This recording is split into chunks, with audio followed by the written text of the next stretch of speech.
2024 ఎన్నికలు అయిపోయిన తర్వాత కూటమి ప్రభుత్వం ఏర్పడిన దగ్గర నుంచి కూడా రాష్ట్రంలో ప్రతి కార్యక్రమాన్ని కూడా అత్యంత ఘనంగా అంటే ఈ రోజున డొక్కా సీతమ్మ మధ్యాహ్న భోజన పథకానికి సంబంధించి ప్రభుత్వ జూనియర్ కాలేజీల దగ్గర ఈరోజు తెలుగు ఆడపడుచుల కోలాహలం చూస్తుంటే రాష్ట్రానికి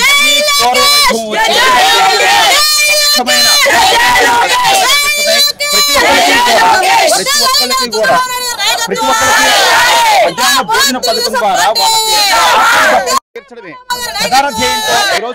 ప్రధాన ధ్యేయంతో ఈ రోజు ఏర్పాటు చేసినటువంటి కార్యక్రమానికి విశేష స్పందన వస్తుంది. ప్రతి తల్లిదండ్రి కూడా మధ్యాహ్నం తమ పిల్లలకి కడుపు నిండా భోజనం దొరుకుతుంది అనేటువంటి ఒక ఆనందంలో ఉన్నారు. అమ్మ, ఈ రోజున కూటమి ప్రభుత్వం ఏర్పడిన దగ్గర నుంచి కూడా గత ప్రభుత్వంలో ఏవైతే అంటే నోటి దగ్గర ముద్ద లాగేశారు, 5 రూపాయల అన్నా క్యాంటీన్లని కానివ్వండి, గతంలో 2014 నుంచి 19 వరకు ఈ మధ్యాహ్న భోజన పథకం ఉంది తెలుగుదేశం పార్టీ హయాంలో. ఈ రోజున మళ్ళీ తిరిగి ప్రారంభించిన ఎలా చూడాలి? జగన్మోహన్ రెడ్డి గారి అరాచకానికి ఈ రోజున దానికి ఈ 4-5 నెలల నుంచి జరుగుతున్నటువంటి కార్యక్రమాలకు సంబంధించి ఏం చెప్తారు? ముందుగా అందరికీ నూతన సంవత్సర శుభాకాంక్షలు అండి. ఈరోజు విజయవాడ నగరంలో మా లోకేష్ బాబు గారు వచ్చి డొక్కా సీతమ్మ గారి మధ్యాహ్న భోజన పథకం అమలు చేయడానికి వచ్చినందుకు మాకు చాలా గర్వంగా ఉంది, చాలా సంతోషంగా ఉంది. కూటమి ప్రభుత్వంలో చెప్పుకోవాలంటే ఈ 6 నెలల నుంచి ప్రతిదీ ఒక సూపర్ 6గానే సాగుతూ ఉంది. ఏ అయితే ఇప్పుడు అన్న క్యాంటీన్లు గతంలో కూలగొట్టారు, రంగాలనే పేదోడికి పొట్టగొట్టిన ముఖ్యమంత్రి ఎవరైనా ఉన్నారంటే ఉట్టి జగన్మోహన్ రెడ్డి. ఇప్పుడు ఈ 6 నెలల కూటమి ప్రభుత్వంలో మా నారా లోకేష్ గారిని కానివ్వండి, చంద్రబాబు నాయుడు గారు కానివ్వండి, పవన్ కళ్యాణ్ గారు ఎవరే వాళ్ళ ముగ్గురు ఏదైనా సరే రాష్ట్ర ప్రభుత్వంలో ప్రజల కోసం ఆలోచిస్తూ ఉన్నారు, నిరంతరం ఆలోచించగలిగారు. కాబట్టి ఈరోజు నిదర్శనం మన డొక్కా సీతమ్మ గారి మధ్యాహ్న భోజన పథకం అండి. అసలు పిల్లలు గవర్నమెంట్ స్కూల్లో పిల్లలు కానివ్వండి, పిల్లలు చక్కగా మధ్యాహ్నం పరంగా ప్రభుత్వ భోజనం పెట్టేది మాకు చాలా ఆనందంగా ఉంది. నిన్నగాక మొన్న పేరెంట్స్ మీటింగ్ కూడా పెట్టారు ప్రభుత్వ స్కూల్లో, అది కూడా చాలా బాగుందండి. గత ప్రభుత్వంలో ఎన్నడూ జరగని విధంగా పేరెంట్స్ పిల్లలు కూర్చోబెట్టి చదువుతున్నారా లేదా, వీళ్ళు ఆ టీచర్స్ సరిగా చెప్తున్నారా లేదా అనే ఒక వినూత్నమైన కార్యక్రమం అనమాట. అది గత ప్రభుత్వంలో ఎప్పుడు జరగలేదు, మనకి ఒక్క తెలుగుదేశం పార్టీలోనే జరిగిందనమాట. చదువుకున్న వాళ్ళు మంత్రులు అయితే పరిస్థితులు ఇలాగే ఉంటాయనడానికి ఒక ఉదాహరణ అనుకోవచ్చండి. గతంలో ఏదో విద్యాశాఖ మంత్రులు ఒకళ్ళిద్దరు మారారు తప్ప ఇలాంటి కార్యక్రమాలు కానీ లేదా విద్యార్థులకి వాళ్ళ తల్లిదండ్రులకు ఉపయోగపడే విధంగా కానీ ఏ కార్యక్రమాలు రూపొందించిన దాఖలాలు లేవు. సో ఈ రోజున ఈ సీతమ్మ గారి మధ్యాహ్న భోజన పథకానికి సంబంధించి ఏం చెప్తారు? డొక్కా సీతమ్మ గారిది మనకి నిర్వహించారు. అది ఏంటంటే ఇప్పుడు కష్టపడుతున్నారు. జగన్ ప్రభుత్వంలో ఎన్నో నష్టపోయాం, జనాలకి డబ్బులు లేక అల్లాడిపోయారు. కానీ భోజన పథకాలు పిల్లలకి సరైన తిండి పెట్టగా ఇదే అయిపోయాడు జగన్. కానీ చంద్రబాబు నాయుడు గారు, లోకేష్ గారు ఇది పిల్లలకి ఎంతో న్యాయం చేస్తున్నారు. ఎందుకంటే వాళ్ళ పెట్టుబడులు డబ్బులు వ్యాపారాలు లేవు, లేకపోయేసరికి పిల్లలకి పెట్టుకొని వీళ్ళు తినాలంటే ఎంతో కష్టపడుతున్నారు. కానీ మన పిల్లలకి కడుపు నిండా చదువుకోవడానికి ధైర్యం కావాలి, శక్తి కావాలంటే భోజనం ఉండాలి. ఆ భోజనం లోకేష్ గారు ఇవాళ డొక్కా సీతమ్మ గారి అన్నా క్యాంటీన్ లాగా ఇప్పుడు మధ్యాహ్నం పథకం నిర్వహించి పిల్లలకి ఎంతో మంచి చేశారు. మాకు చాలా హ్యాపీగా ఉంది. దానికోసం మేము ఎంతో అందరం లేడీస్ అందరం వచ్చి ఇక్కడ సందడి చేస్తున్నాం, లోకేష్ గారిని కలిసాం, చాలా హ్యాపీ ఫీల్ అవుతున్నాం. మేమైతే పిల్లలకి కానీ పెద్దలకి కానీ బాగా చేస్తున్నారు సారు. ఇప్పుడు రాగానే ఫంక్షన్స్ చంద్రబాబు నాయుడు గారు రాగానే 2 నెలలు కూడా కలిపి 3 నెలలు ఫంక్షన్ ఇచ్చారండి. జగన్ గారి ప్రభుత్వంలో ఫంక్షన్ పెంచుతున్నాం అన్నాడు, ఏంటి సంవత్సరం 250 పెంచారు. కానీ బాబు గారు అలా కాకుండా 4000 రూపాయలు ఒకేసారి ఎవరు ఇవ్వని రీతిలో చంద్రబాబు నాయుడు గారు ఇచ్చారండి. అది మాకు చాలా హ్యాపీగా ఉంది. అన్నా క్యాంటీన్లు ఓపెన్ చేశారు. పేదలకు ఎంతో రూపాయలు లేకపోతే ఇవాళ వెళ్ళి 5 రూపాయలు పెడితే భోజనం ఇవాళ ఎవరు పెడుతున్నారండి? జగన్ ప్రభుత్వంలో తీసేశారు. కానీ చంద్రబాబు నాయుడు గారు పేదవాడికి వచ్చేది 15 రూపాయలతో ఉదయం టిఫిన్, మధ్యాహ్నం భోజనం, రాత్రి భోజనం 15 రూపాయలతో చంద్రబాబు నాయుడు గారు ఇవాళ నింపుతున్నారు అంటే దానికి కారణం చంద్రబాబు నాయుడు గారండి. ఇలాంటి ఎవరు చేయలేరు, చెందలేరు, చంద్రబాబు నాయుడు గారు ఒక్కరికే సాధ్యం. ఇలాంటి అంటే కేవలం నామతహా మాత్రమే కాకుండా రాష్ట్ర వ్యాప్తంగా ఉన్న సుమారు 475 ప్రభుత్వ కళాశాల కొన్ని వేల మంది విద్యార్థులకు ఈ రోజున మధ్యాహ్న భోజన పథకం ద్వారా అందిస్తున్నారంటే అంటే నోటి దగ్గర కూడా ఎవరో లాగేయాలనుకోరమ్మా. ఎందుకంటే అన్ని దానాల్లో కూడా అన్నదానం మంచిదంటారు, గొప్పదంటారు కూడా. సో గత ప్రభుత్వంలో జగన్మోహన్ రెడ్డి గారు ఎందుకని అంటే 5 రూపాయలు అన్నా క్యాంటీన్ లాగేశారు, పిల్లలు చదువుకునే కాలేజీల్లో మధ్యాహ్న భోజనాన్ని తీసేశారు? ఎలా చూడాలమ్మా? అంటే ఈ రోజు మళ్ళీ తిరిగి పూర్వవైభవం రావడాన్ని ఎలా చూడాలంటారు? పూర్వవైపు రావాలంటే ఇప్పుడు నిదర్శనం కనపడుతుంది కదండి ఇప్పుడు చంద్రబాబు నాయుడు గారిది. ఎందుకంటే ఇంతకుముందు ఒక చెత్తను తెచ్చి మనము ఏదో అనుకొని ఒక చెత్తను ఇంటి ముందు తెచ్చి పెట్టుకున్నాం. దానివల్ల ప్రజల్లో చాలా మందికి భోజనం అనేది లేకుండా చేశాడు. ఏదో గోరుముద్ద అన్నాడు, పథకాలు అన్నాడు, అయ్యన్నాడు అయ్యన్నాడు, వాడు బంద చేసింది ఏమీ లేదు. ఎదవా పక్కాగా చెప్తాను, నిన్న ఇక్కడే కదా ఎక్కడని చెప్తాను. ఆల్రెడీ వాడు తడగొట్టి చెప్పిన రోజులు కూడా ఉన్నాయి ఎదవకి. అయినా కూడా 10 మందికి కడుపులు కొట్టిన రోజులే కానీ ఏ రోజు కూడా మనస్ఫూర్తిగా తిండి పెట్టిన రోజు ఒక్క రోజు కూడా కనపడలేదు ప్రజల్లో. ఇవాళ మా నారా చంద్రబాబు నాయుడు గారు వచ్చి ఇవాళ ప్రజల్లో ఇంతవరకు స్కూల్లో కూడా ఏ రోజు కూడా ఫుడ్ అంటే ఇంటికి వెళ్ళి పారిపోయేవాళ్ళు. ఇప్పుడు స్కూల్లో ఎప్పుడు అన్నం పెడతారా అని చెప్పి పిల్లలు మీ ఇంట్లో వండినా కూడా దానికి నిదర్శనం కూడా నేనే.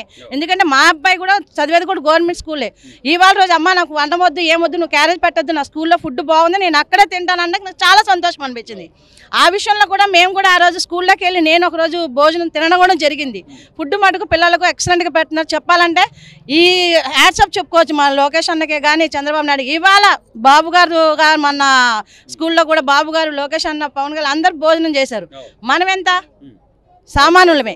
ఇవాళ రోజు అన్నా క్యాంటీన్ నుండి 10 మంది పేదవాడు ఇక్కడ ఎక్కడన్నా కనపడుతున్నాడా రోడ్డు పైన అన్నా క్యాంటీన్ ఉంటే చాలు వెళ్ళి కడుపు నిండా 5 రూపాయలు భోజనం, 5 రూపాయలు పెడితే చాక్లెట్లు కూడా రావట్లేదు. అలాంటిది కడుపు నిండా భోజనం పెడుతున్నాడంటే అసలు మనం గుళ్ళకి వెళ్తాం, అన్నదానం అని చేస్తున్నాం. గుళ్ళ ఇచ్చే అన్నదానం కన్నా ఇవాళ ప్రజల్లో లోకేష్ అన్న కానీ బాబు గారే కానీ ప్రజలు ప్రతి ఒక్కరికి కడుపు నిండా ముద్ద పెడుతున్నాడు. మనం వేలు గుళ్ళకి వెళ్ళి ఉండిలేస్తున్నాము.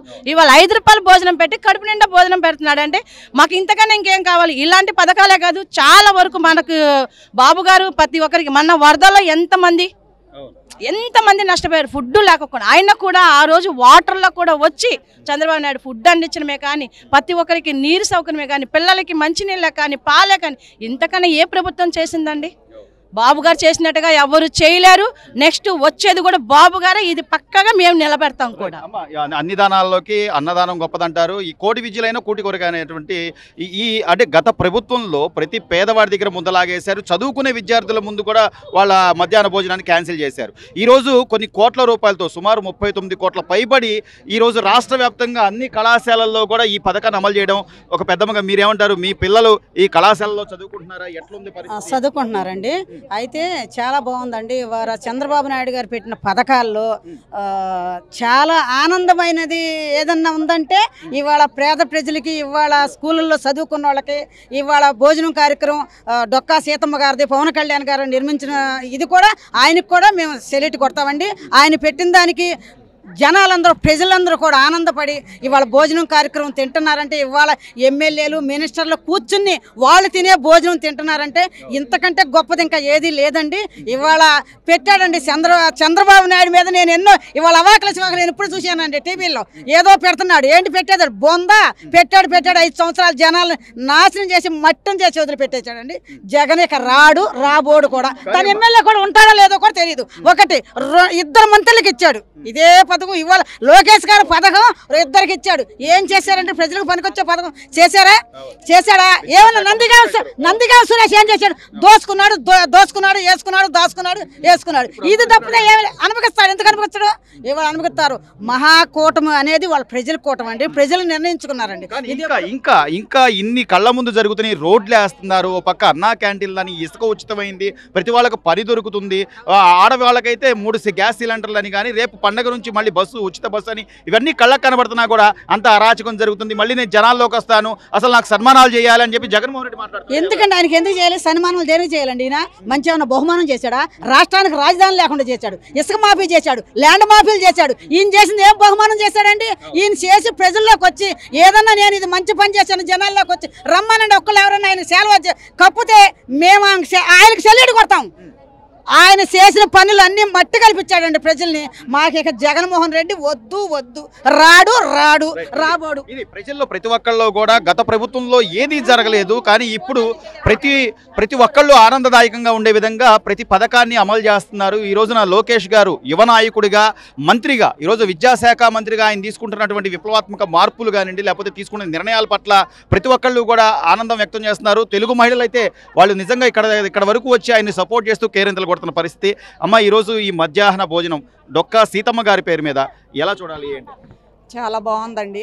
ఆవిడ పేరు మీద అన్నదానం చేస్తున్నారంటే, అలాగే ఫస్ట్ గవర్నమెంట్ మారంగానే అన్నా క్యాంటీన్లు ఓపెన్ చేశారండి. అన్న క్యాంటీన్లు ఓపెన్ చేసి పేదవాళ్ళకి అన్నం దొరికేటట్టు చేశారు. అలాగే ఇప్పుడు ఈవిడ పేరు మీద కూడా అన్నదానం చేయడం కూడా మా అందరికి చాలా సంతోషంగా ఉంది. దానికి లోకేష్ గారు రావడానికి మేము స్వాగతిస్తాం. పేద విద్యార్థులు కానివ్వండి, లేకపోతే అణగారిన వర్గాలకు సంబంధించిన వాళ్ళు ఎంతో మంది ఈ రోజున గవర్నమెంట్ కాలేజీల్లో కానీ స్కూల్స్లో కానీ చదువుకుంటున్నారు. వాళ్ళ తల్లిదండ్రులకి కనీసం ఒక ఊతం ఇచ్చే విధంగా వాళ్ళు బాగా చదువుకోవడానికి ఈరోజు కొంతమంది అయితే బాక్సులు కూడా తెచ్చుకోలేని పరిస్థితి అమ్మ, భోజనానికి బాక్సులు కూడా తీసుకురాలేని పరిస్థితి. అలాంటి వాళ్ళకి ఈ పథకం ఎంతవరకు అలాంటి వాళ్ళకి బాగా ఉపయోగపడుతుందండి. ఎంతో మంది మీరు అన్నట్టుగా ఇంట్లో వంట చేసుకోకపోయినా పిల్లలు అలా వచ్చేవాళ్ళు కూడా ఉన్నారు. వాళ్ళంతా చక్కగా టైంకి భోజనం చేస్తారు కదా. ఇది మాత్రం చాలా మంచి కార్యక్రమం అండి.